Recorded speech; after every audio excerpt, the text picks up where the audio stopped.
muito bem-vindos ao meu canal, eu sou a Ana e hoje eu vou continuar a investigação de A Mandíbula de Caim, então fique aqui comigo para ver o que eu vou descobrir nessas próximas páginas.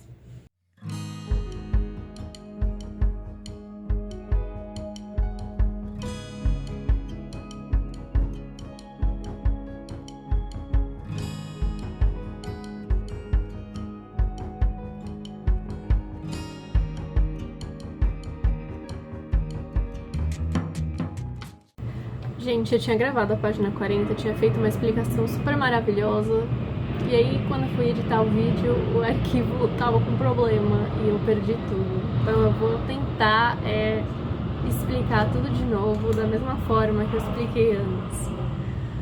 Começando pelo começo, obviamente. Primeira frase que a gente tem aqui: quanta química, que os ventos não sejam de fato infecciosos, é uma citação de Walt Whitman de novo, e da obra outro poema aqui, Discomposed, que também menciona uma questão de semente, ou um tipo de fava, como a gente pode ver lá na metade da página. A fava brota silenciosamente em meio ao bolor do jardim. Outra frase da mesma obra, o que significa isso? Pode ser o Clemente, narrando-se essa página. Porque a gente sabe que quem menciona sempre a fava, o velho Calabar, é o Clemente. Então, foi o que eu pensei aqui. Agora, o que a gente tem de outra informação nessa página? Ele diz: de certo, meu caro camarada era capaz de pôr fim a esse tipo de coisa. Em inglês está um pouco mais claro do que em português, mas ele está falando sobre a fava. Então, ele quer dizer que o amigo dele, que é o velho Calabar, a plantinha venenosa, ela vai dar conta do recado. Então, a gente pode presumir que o Clemente está tentando matar alguém, envenenar alguém. Nessa página, lá no começo, a gente tem uma frase do narrador que diz o seguinte: agora que me aproximava do fim da jornada. Essa frase pode ser tanto metafórica quanto literal. Se for metafórico, não é uma jornada real, ou seja, é algo que talvez ele esteja alcançando algum objetivo que ele quer. Só que se ela for literal, pode indicar que ele estava viajando para algum lugar. E a gente pode comprovar essa hipótese com o último parágrafo dessa página. Porque ele diz assim: a irmã de Thames Ditton, como a chamou Eric Parker, e todos se lembravam do malapropismo do irlandês na mesma narrativa, veio logo em seguida. Long era seu nome. Gente, isso é uma referência a 2 vilarejos da Inglaterra. Quando eu li isso pela primeira vez, pensei que estivesse falando sobre pessoas, mas não é. Então esse Thames Ditton é um vilarejo, assim como Long também é um vilarejo do lado desse outro. Com essa informação, a gente pode relacionar ao fim da jornada dele. Então pode ser que o Clemente estivesse viajando para esse outro vilarejo a fim de assassinar alguém com aquela plantinha da fava de Calabar.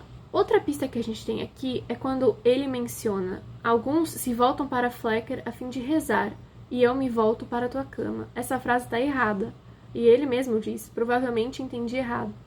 Porque, na verdade, essa é uma frase tirada mesmo de uma obra de James Elroy Flecker, mas na obra original o que está escrito é o seguinte: e alguns se voltam para Meca a fim de rezar, e eu me volto para a tua cama, Yasmin. Yasmin, a gente pode talvez fazer uma relação com a Jasmine, ou pode ser tanto a gata quanto a florzinha. E o jasmim, a gente sabe que é venenoso. Então, pode ser tanto uma referência de Clemente falando da planta, quanto pode ser alguma outra personagem ou a gatinha. Então, aqui eu não sei, não ficou muito claro. Talvez seja da planta, já que ele tá falando tanto da fava de Calabar. Depois, ele diz o seguinte: sim, mas suponhamos que ela pertença à família daquele que vistou Jack na companhia de Thornhill, que prometeu compor a ópera. Eu jamais saberia com certeza. O que é isso, gente? Vamos por partes. Jack, aqui faz referência a Jack Sheppard, que foi um ladrão inglês. E existiu sim um musical baseado nesse personagem histórico, chamado, se eu não me engano, Little Jack Sheppard, e foi escrito por 2 pessoas. um tal de Henry e um tal de William. Será que o Clemente, aqui nessa página, quer dizer que essa mulher era da família de Henry ou da família de Bill? Porque a gente sabe que ele pega as referências para usar como os nomes dos personagens dele. Então, será que ele estava tentando ir até esse lugar para assassinar essa mulher que era da família, talvez de Henry ou de Bill?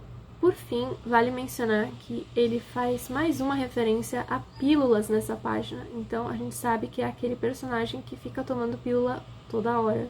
Pode ser que seja o Clemente e pode ser que seja outro.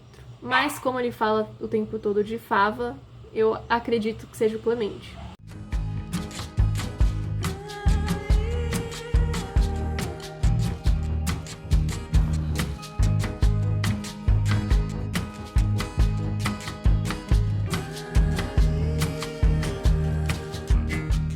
Olha, eu sabia que eu tinha passado por páginas muito complicadas, mas a página 41, eu confesso que, meu Deus, os poucos neurônios que tinham me sobrado depois de ler esse livro derreteram. Gente, o que é isso aqui? Eu não entendi se o narrador é um cachorro ou se o narrador é uma mulher. Primeiro que ela começa descrevendo uma mulher, aí eu pensei que fosse um homem.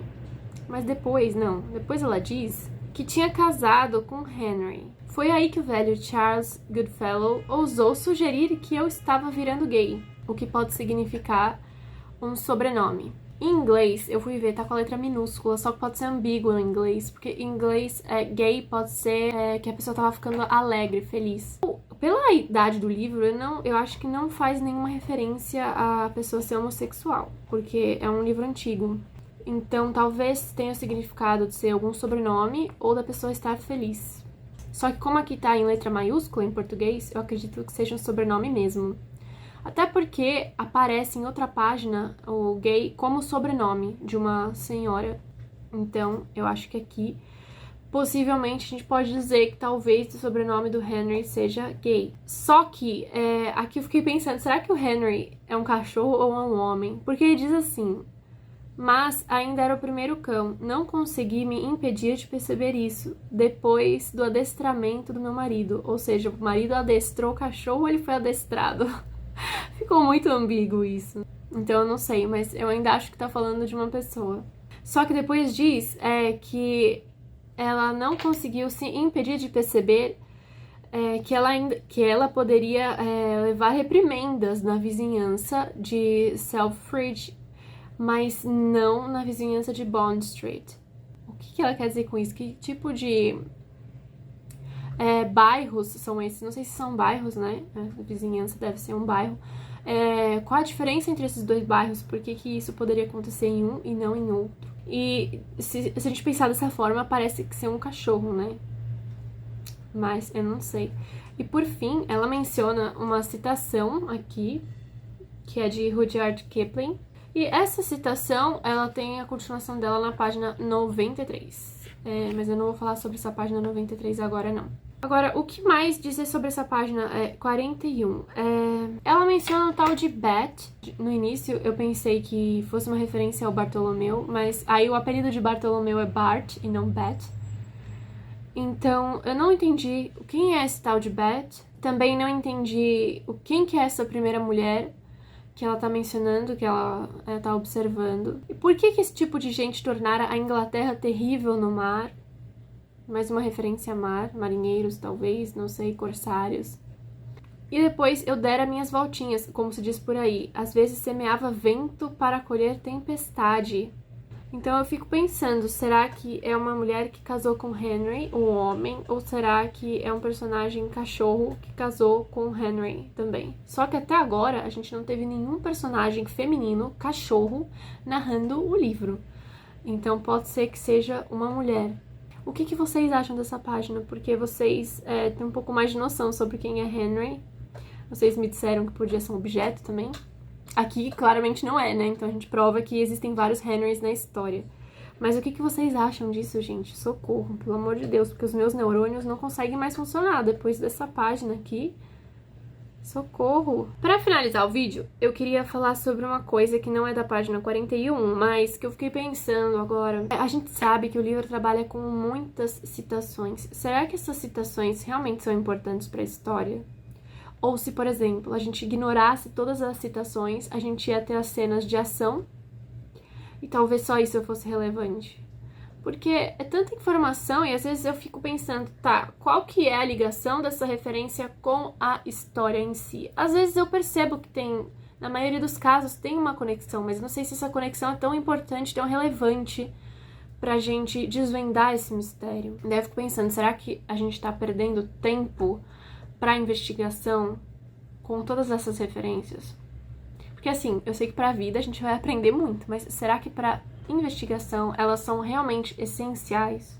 Bom, esse foi o vídeo de hoje. Eu espero que amanhã as investigações tenham mais informações, porque hoje foi muito difícil. E a gente se vê depois. Tchau!